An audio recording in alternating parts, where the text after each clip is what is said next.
Hello दोस्तों, नमस्कार। पहलवान गुरुदीन ग्रुप ऑफ कॉलेज के यूट्यूब चैनल पर आपका स्वागत है। मैं विभा तामकार, राजनीति विज्ञान की प्रवक्ता, आज एक नए टॉपिक के साथ आई हूँ। यदि आपने हमारा चैनल अब तक सब्सक्राइब ना किया हो तो प्लीज सब्सक्राइब करिए, लाइक जरूर करें और ज्यादा से ज्यादा शेयर करें। बेल आइकन बटन दबाना ना भूलें, जिससे हमारी सारी नोटिफिकेशन आपके पास सबसे पहले पहुंच सकें। आइए हम चलते हैं अपने टॉपिक की तरफ। आज हम पढ़ाएंगे अनुसूचियों से संबंधित जानकारी आपको देंगे कि भारतीय संविधान में कितनी अनुसूची दी गई हैं, इनके संबंध में क्या क्या रखा गया है। आइए चलते हैं। भारतीय संविधान में अनुसूचियों से संबंधित जानकारी आज हम देंगे। मूल संविधान में 8 अनुसूचियों को रखा गया था। कितनी अनुसूची रखी गई थी? मूल संविधान में 8 अनुसूची थी, लेकिन वर्तमान में 12 अनुसूचियों को रखा गया है। वर्तमान में कितनी है? 12 अनुसूची दी गई है। अब क्या है, प्रथम अनुसूची में क्या आता है, इससे संबंधित बात बताएंगे कि प्रथम अनुसूची में क्या आता है कि भारत राज्य व केंद्र शासित प्रदेशों का वर्णन रखा गया है। पहली अनुसूची में कितने में? भारत राज्य व केंद्र शासित प्रदेशों में। इसमें क्या है? इसमें भारतीय संघ के घटक राज्य 28 तथा 9 केंद्र शासित प्रदेशों का उल्लेख मिलता है। कितने? 28 राज्य और 9 केंद्र शासित प्रदेश हो गए हैं। यहाँ जम्मू कश्मीर है तो हट गया है, उसे केंद्र शासित प्रदेशों में रखा गया है, और लद्दाख भी केंद्र शासित प्रदेशों में ही आ गया है। तो क्या है, जो 69वां संशोधन हुआ था उसके द्वारा दिल्ली को राष्ट्रीय राजधानी का दर्जा मिला था, तब उसको राष्ट्रीय राजधानी का दर्जा मिला था।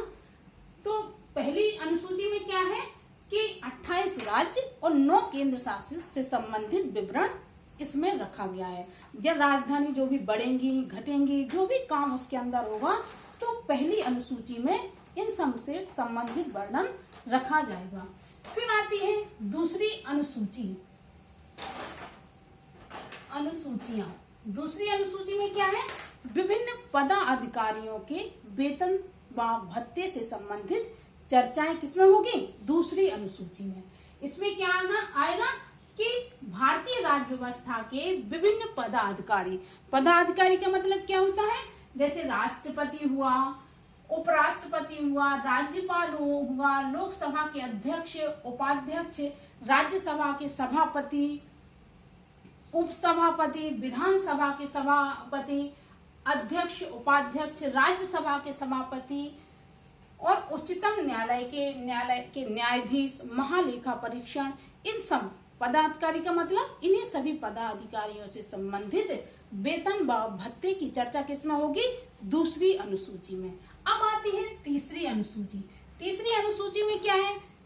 ये बहुत अच्छी तरह से याद रखने का विषय है कि पहले में आया राज्य एवं केंद्र शासित प्रदेशों संबंधित चर्चा, दूसरे में आया पदाधिकारियों के संबंध में चर्चा कि वेतन, पदाधिकारियों को वेतन व भत्ते का। जब हमने वेतन और भत्ते की बात कर ली है, तो अब हमें शपथ ग्रहण से संबंधित बातें किसमें रखना है? तीसरी अनुसूची में।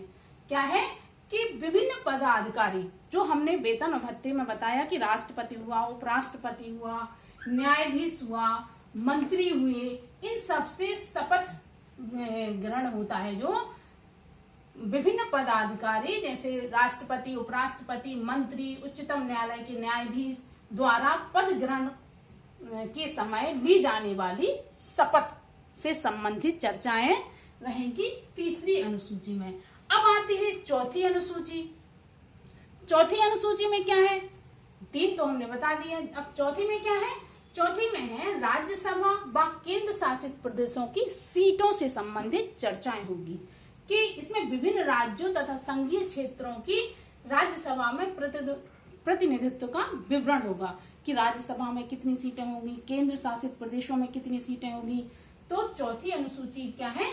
सीटों से संबंधित विवरण मिलेगा हमें चौथी अनुसूची में। अब आता है पांचवी अनुसूची। पांचवी अनुसूची में क्या संबंध आता है? पांचवी अनुसूची में अनुसूची व जनजातियों का विवरण। अनुसूचित जनजाति और जनजातियों का विवरण आएगा 5वीं अनुसूची में। इसमें विभिन्न अनुसूचित जातियों के प्रशासन और नियंत्रण के बारे में उल्लेख बताया जाएगा कि क्या बातें रखनी है, क्या इनके अनुसूचित जनजातियों के बारे में क्या विवरण रखना है, ये आएगी 5वीं अनुसूची में। अब आती है 6वीं अनुसूची। अभी हमने इसमें अनुसूचित जनजातियों के बारे में बताया। अब 6वीं हमें कैसे याद रखना है कि 6वीं अनुसूची में क्या आता है, इसमें केवल 4 राज्य लिए, मेघालय, त्रिपुरा, मिजोरम और असम। 4 राज्य लिए, असम, मेघालय, त्रिपुरा और मिजोरम। 4 राज्यों के क्षेत्रों में प्रशासन के बारे में प्रावधान दिए गए। अभी पूरे देश की जनजातियों का था 5 में, लेकिन फिर ये 4 विशेष जनजातियों का वर्णन 4 राज्यों की जनजातियों में देना है। अब आता है 7वीं अनुसूची। 7वीं अनुसूची में क्या रखना है, 7वीं अनुसूची का मतलब होता है इसमें केंद्र व राज्यों के बीच शक्तियों का बंटवारा कर देना है। केंद्र में हमें क्या शक्ति रखना है, राज्य में हमें क्या शक्ति रखना है, और एक समवर्ती सूची, तो इनको डिवाइड करना है। तो ये 7वीं सूची से संबंधित याद रखना दोस्तों कि 7वीं क्या है, 7वीं अनुसूची सूची से ही संबंधित है। 7वीं क्या है कि संविधान जब लागू हुआ था तो एक हमें संघ सूची करना है, एक हमें राज्य सूची करना है, एक हमें समवर्ती सूची करना है। संघ सूची में केंद्र सरकार के विषय रखे गए हैं। केंद्र सरकार के उस समय लागू हुआ, जब संविधान लागू हुआ था तो 97 विषय केंद्र सरकार को दिए गए थे। फिर बाद में वो 98 हो गए, अभी वर्तमान में 100 हो गए उसमें। तो संघ सूची का रखे गए थे, इसमें विषय की ध्यान रखना है। फिर राज्य सूची में, क्योंकि संघ केंद्र सूची में केंद्र को अधिकार होता है, इन पर कानून, केंद्र सूची पर कानून बनाने का अधिकार संघ केंद्र सरकार का होता है, और राज्य सूची में कानून बनाने का अधिकार राज्य सूची में होता है। इसमें कानून पहले इसमें विषय थे 66, फिर आ गए 62, 61 भी आ जाते हैं किसी बुक में, किसी में 62 भी होते हैं। तो इसमें राज्य सरकार के विषयों पे राज्य सरकार ही निर्णय लेगी। लेकिन आता है समवर्ती सूची, इस पर केंद्र सरकार भी निर्णय ले सकती है और राज्य सरकार भी। समवर्ती सूची पर केंद्र सरकार भी निर्णय लेती है और दोनों को कानून बनाने का अधिकार होता है। केंद्र व राज्य दोनों ही कानून बनाने का अधिकार रख सकता है समवर्ती सूची में। इसमें 47 विषय रखे गए थे, वर्तमान में 52 विषय इसमें हो गए हैं। अब आती है 8वीं अनुसूची। 8वीं अनुसूची में क्या है, 8वीं अनुसूची हमें कैसे याद रखना है, 8वीं अनुसूची भाषा से संबंधित है। 7वीं थी सूचियों का वर्णन से, 8वीं है भाषा से।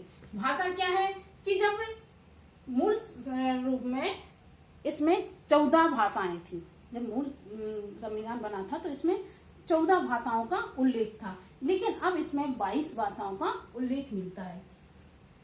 1967 में सिंधी और 1992 में कोंकणी, मणिपुरी तथा नेपाली भाषा 8वीं अनुसूची में रखी गई थी। फिर 2004 में मैथिली, संथाली, डोंगरी व बोडो 8वीं अनुसूची में ये भाषाएं रखी गई। सारी भाषाओं से संबंधित विवरण हमें 8वीं अनुसूची में मिलेगा। फिर आती है 9वीं अनुसूची। 9वीं अनुसूची ये बाद में जोड़ी गई, ये तो 1 से लेके 8वीं अनुसूची का वर्णन था। मूल संविधान में 8 अनुसूचियों का वर्णन था। 9वीं, 10वीं और 11वीं और 12वीं ये बाद में जोड़ी गई थी। तो 9वीं सूची किससे संबंधित आती है, भूमि सुधार से संबंधित 9वीं अनुसूची आती है। क्या है, प्रथम संशोधन अधिनियम 1951 के द्वारा जोड़ी गई। जब प्रथम संशोधन अधिनियम हुआ था 1951 में, तो यह 9वीं अनुसूची उसमें जोड़ी गई थी। इसके अंतर्गत राज्य द्वारा संपत्ति के अधिकरण की विधियों का उल्लेख मिलता है। राज्य द्वारा संपत्ति के अधिकरण का विवरण मिलता है। पहले इसे न्यायालय में चुनौती नहीं दी जाती है, लेकिन वर्तमान में अब दी जाती है। अनुसूची में 284 अधिनियम हैं। कितने हैं? 284 अधिनियम रखे गए थे इसमें। फिर आती है 10वीं दल बदल। ये 8 पहले की है, जो 9, 10, 11 ये बाद में जोड़ी गई है। 10वीं अनुसूची याद रखना है। 10वीं दल बदल से, दल बदल आता है 10वीं में। क्या था कि यह संविधान में 52 जो संशोधन हुआ था 52 में, तो 1985 के द्वारा यह जोड़ी गई थी दल बदल की। 1985 में, इससे पहले नहीं थी ये दल बदल का। 1985 में इसको जोड़ा गया था। इसमें दल बदल से संबंधित वर्णन मिलता है। जैसे कभी कभी गठबंधन की सरकार बन जाती है। पहले क्या था कि व्यक्ति एक दल में शामिल हो जाता था तो वह दूसरे दल में नहीं जा पाता था। फिर 1985 में एक प्रावधान रखा गया कि दल बदल की मतलब 10वीं अनुसूची दल बदल में रखी जाए तो व्यक्ति एक दल से अब दूसरे दल में जा सकता है। जैसे कभी कभी गठबंधन की सरकार भी बन सकती है इससे। तो 10वीं हमें याद रखना है दल बदल से। अब आती है 11वीं अनुसूची। यह है पंचायती व्यवस्था से संबंधित। याद रखना दोस्तों, 11वीं अनुसूची का है पंचायती व्यवस्था से। यह अनुसूची 73वां 73वां जो संशोधन हुआ था 1993 में, 73वां जो संशोधन हुआ 1993 में, इसको जोड़ा गया। इसमें पंचायती राज व्यवस्थाओं को कार्य करने के लिए 29 विषय दिए गए थे। कितने विषय दिए गए थे? 29। पंचायती राज व्यवस्था को 29 विषय दिए गए थे।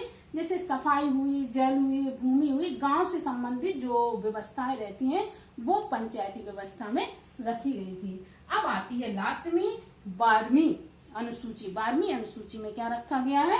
नगर प्रशासन। 11वीं में पंचायत का संबंधित पंचायती व्यवस्था से वर्णन था और 12वीं में नगर सुशासन से संबंधित वर्णन था। यह अनुसूची 74, ये याद रखना है, 11वीं हुई थी 73वां संशोधन द्वारा और 12वीं हुई थी 74वां संशोधन में जोड़ी गई थी। ये भी 1993 के द्वारा जोड़ी गई थी। इसमें शहरी क्षेत्र की स्थानीय स्वशासन संस्थाओं को कार्य करने के लिए 18 विषय प्रदान किए गए थे।